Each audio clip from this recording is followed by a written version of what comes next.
Sir sir, हम आपको खुश करने वाली 2 भयानक खबरें लाए हैं। फौरन सुनाई जाए। जालनपुर में सूखा पड़ा है, पीने के लिए एक घूंट पानी नहीं है, खेत मुरझा रहे हैं, जानवर मर रहे हैं, लोग प्यास से तड़प रहे हैं। आहा, लगता है गुलाब जामुन खिला दिया। और दूसरी खबर, नालीपुर गांव में जबरदस्त बाढ़ आई है, जानवर बह गए और लोगों के घर उजड़ गए। वाह, एक तरफ सूखा है, लोग पानी के लिए मर रहे हैं, और दूसरी तरफ इतना पानी है कि लोग डूब के मर रहे हैं। मगर मंत्री जी पहले कहाँ जाने वाले हैं, सूखे इलाके में या बाढ़ वाले इलाके में? कुछ पता नहीं। तो फौरन मेरा डबल स्टेटमेंट लिखो। अगर ये बात हो तो वो बयान छापना, और वो बात हो तो ये बयान छापना। अखबार अपना ही तो है। Yes sir. अगर मंत्री जी पहले सूखे वाले इलाके में जाएं, तो छापना, एक तरफ गरीब जनता सैलाब में बर्बाद हो रही है, और दूसरी तरफ मंत्री महोदय उनकी मदद करने के बजाय जालनपुर जा रहे हैं, जहाँ न पानी है न मौत का सैलाब है। शायद उनको खुद के डूब जाने का डर है। अरे ये कैसा कौम का हमदर्द है, ये कैसा जनता का लीडर है। अगर मंत्री महोदय पहले बाढ़ वाले इलाके में जाएं, तो लिखना कि एक तरफ कौम पानी के कतरे कतरे को मोहताज है, पीने का पानी नहीं है, और ये मंत्री महोदय उनकी आवाज सुनने के बजाय नालीपुर जा रहे हैं। शायद उनको खुद प्यास की आग में जल जाने का डर है।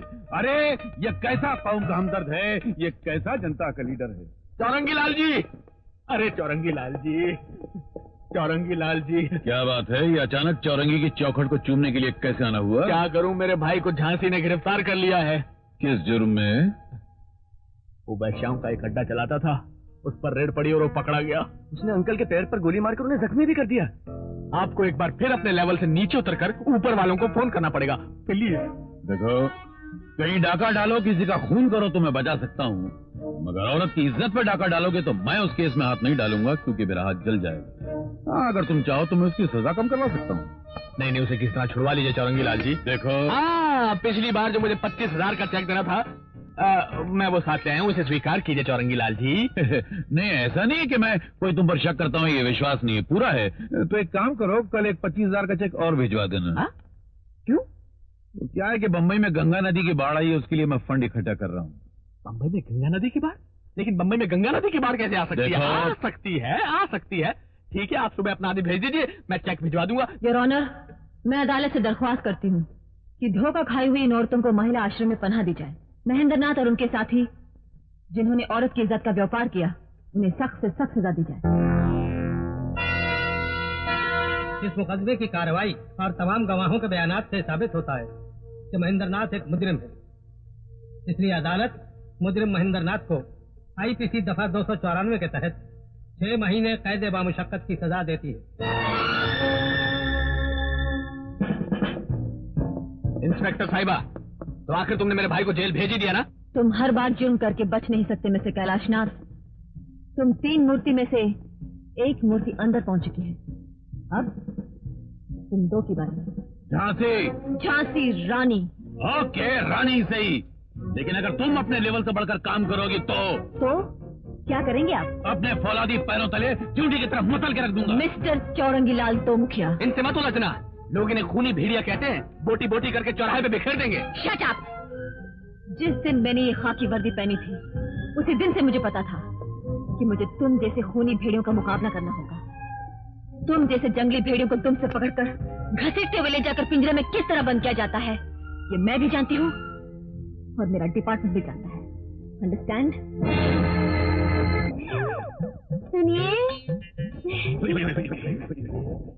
सुनिए ना, उठिए ना, आज हमारी शादी की सालगिरह है जी। दिन की ड्यूटी हो तो रात भर सोता रहता है, और रात की ड्यूटी हो तो दिन भर सोता रहता है। पिछले जन्म में जरूर मैंने बिल्ली मारी थी कि इस जन्म में ये बिल्ला मिला। न जाने मेरा मुंह लाल कहाँ होगा। गोबर की नदी में हराम का छिलका डूब कर मर रहा होगा। कौन है ये साला मुंह लाल? मुंह लाल का मतलब है मुरली मनोहर लाल, मेरे बचपन का साथी और दूर का रिश्तेदार। सरकार ने उसे बड़ी देर के बाद पहचाना है। अभी चंद दिनों पहले ही बाकारा का खिताब दिया है उसे। बकरे का खिताब दिया है? बकरा नहीं, बाकारा, यानी कि बांसुरी का राजा। अगर वो यहाँ बांसुरी बजाना शुरू कर दे तो हमारे घर की दहलीज भी नाचना शुरू कर दे। अगर मैं बजाने लग जाऊं तो इस घर की छत उड़ जाए। मुंह बंद कर और सो जा। जिस दिन से शादी हुई है यही तो करती रही हूँ मैं। आ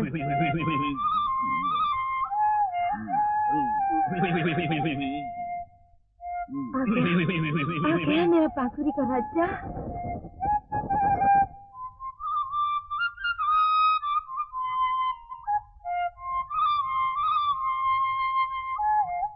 मुरलिया,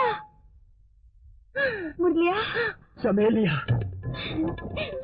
मुरलिया, चमेलिया, चमेलिया, नहीं नहीं नहीं नहीं चमेली, अफसोस तुम्हें छूने का सौभाग्य मेरे इन दुर्भाग्यपूर्ण हाथों से छीन चुका है। परंतु तुम कैसी हो? बस जी रही हूँ और साथी रे। नहीं नहीं, मत गाओ मत गाओ, मेरे कलेजे की नाजुक बांसुरी फट जाएगी। बचपन में तुम आलाप थी और अब आनंद भैरवी बन चुकी हो। तुम्हारे बच्चे कैसे हैं? कौन है बे? कौन हो तुम? कौन है वो? क्या ये तुम्हारा बड़ा बेटा है? मैं तुम्हारा चाचा हूँ बेटा। अरे ये क्या, अभी से तुम्हारी मूंछ और सिर के बाल सफेद कैसे हो गए? बचपन में बहुत शहद चाटा था क्या? चाटना कोई बुरी आदत नहीं, शहद तो मीठा ही होता है ना। तेरे पिता कहाँ हैं, अर्थात मेरे बड़े भाई? चमेली, कौन है ये पागल? देखिए जी, ये पागल नहीं है, यही तो है वो बांसुरी का राजा। सुनिए, आप इनकी बात का बुरा मत मानिए, ये मेरे वो हैं। कोई बात नहीं चमेलिया, तुम अपने स्वामी की तीसरी पत्नी हो, तभी मैंने सोचा ये पहली पत्नी का बड़ा पुत्र होगा।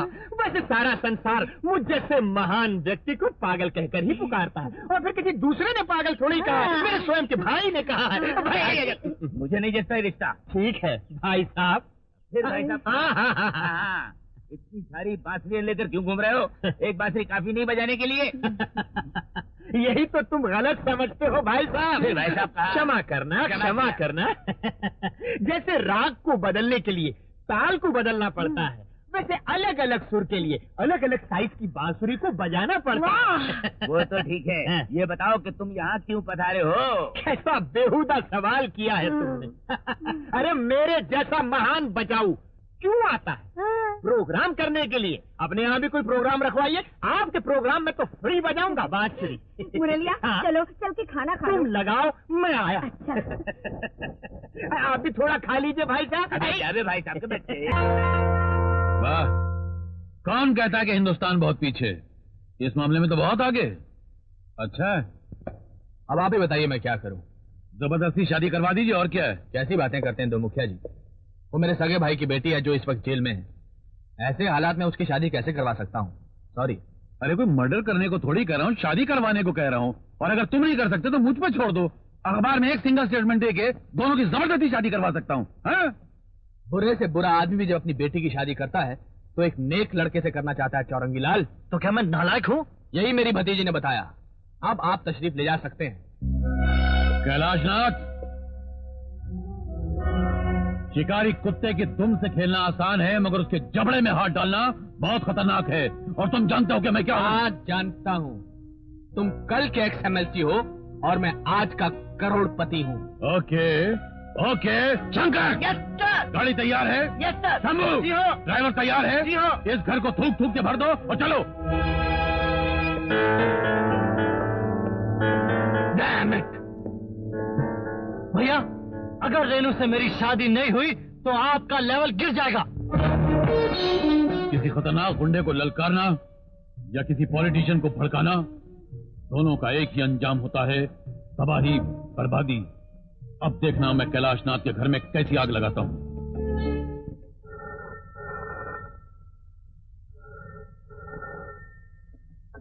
हेलो, नमस्ते इंस्पेक्टर साहिबा।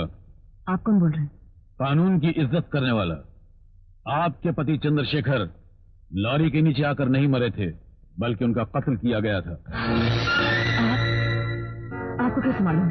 फैक्ट्री का एक मामूली मजदूर सन्यासी राजा अचानक एक शराब की दुकान का मालिक कैसे बन गया? छानबीन कीजिए, खुद ब खुद पता चल जाएगा। साहब, ये खून करने का प्लान बनाने वाले भी आप ही थे, और अब सर्कल इंस्पेक्टर को राज बताने वाले भी आप ही हैं। ये चक्कर क्या है? यह चक्कर नहीं, चक्रव्यूह है। जब तक कैलाशनाथ का पूरा खानदान मुसीबतों के चक्कर में फंसा रहेगा तब तक वो मेरे जूतों तले दबे हुए बिच्छू की तरह बेबस रहेगा, वरना मौका मिलते ही सबसे पहले मुझको डस लेगा, इतना हरामी है वो। अच्छा, इसी डबल चालबाजी को राजनीति कहते हैं। राजनीति का मतलब जानते हो? ये शैतान की डिक्शनरी का शब्द है। इस राजनीति के 4 टुकड़े होते हैं, रा, ज, नी, ती। रा से राक्षस की तरह, ज से जनता को न से नुकसान पहुंचाने वाला और त से तिगड़मबाजी करने वाला, और इन चारों बातों में मैं शैतान का उस्ताद माना जाता हूँ। बाप रे बाप, इससे तो अच्छा है इंसान किसी वेश्या के दरवाजे पर जाकर भीख मांग ले, मगर कभी भूल कर भी ऐसे पॉलिटिशियन का पीए न बने। एक बात याद रखना, ये राज तुम्हारे और हमारे बीच में है। अगर कहीं फाश हो गया तो तुम्हारा पूरा खानदान यमराज की गोद में बैठा हुआ नजर आएगा, याद रखना।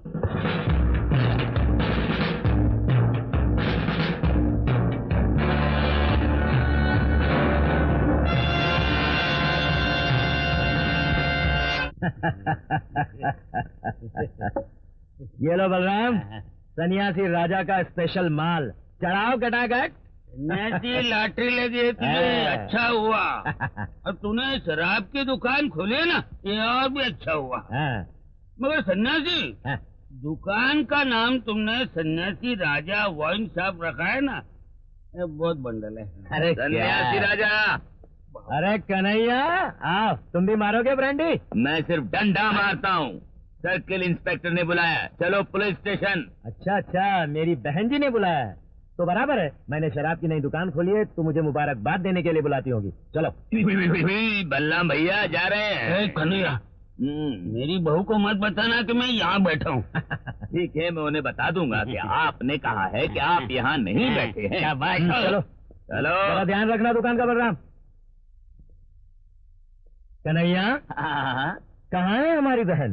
अंदर आपका इंतजार कर रही हैं। मैडम। सॉरी बहन जी, अपनी शराब की दुकान के उद्घाटन के समय आपको बुलाना ही भूल गया। बड़ी खुशी हुई।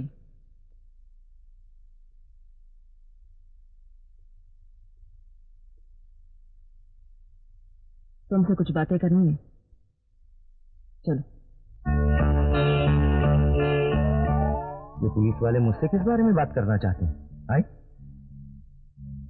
नहीं, वो तो नहीं हो सकता। आओ, बैठ जाओ। आप तो मुझे इतनी इज्जत दे रही हैं कि मैं खुशी के मारे पानी पानी हो रहा हूँ। ये मुझे बांध क्यों रही है बहन जी?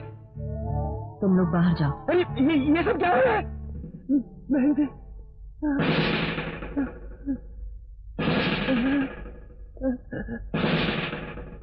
उनकी मौत कैसे हुई? लॉरी के नीचे आकर। बहन जी, कोई भाई अपनी बहन की सुहाग को लुटाकर इतना खुश नहीं होता है। सिर्फ तुम जैसे खुदगर्ज और बिकाऊ खुश होते हैं। कमाल, टेल मी द ट्रूथ।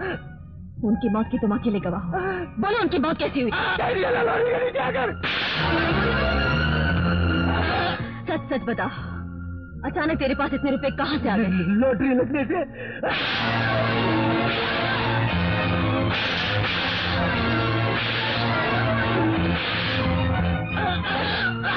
बोलो, उनका कत्ल किया गया था ना? जिस डॉक्टर ने सर्टिफिकेट दिया कि उनकी मौत लॉरी के नीचे आकर हुई है, उसे छोड़कर मुझे क्यों मार रही है? डॉक्टर,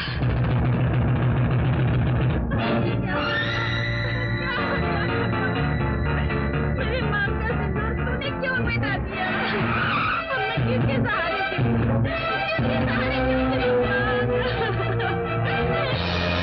इनकी मौत कैसे हुई?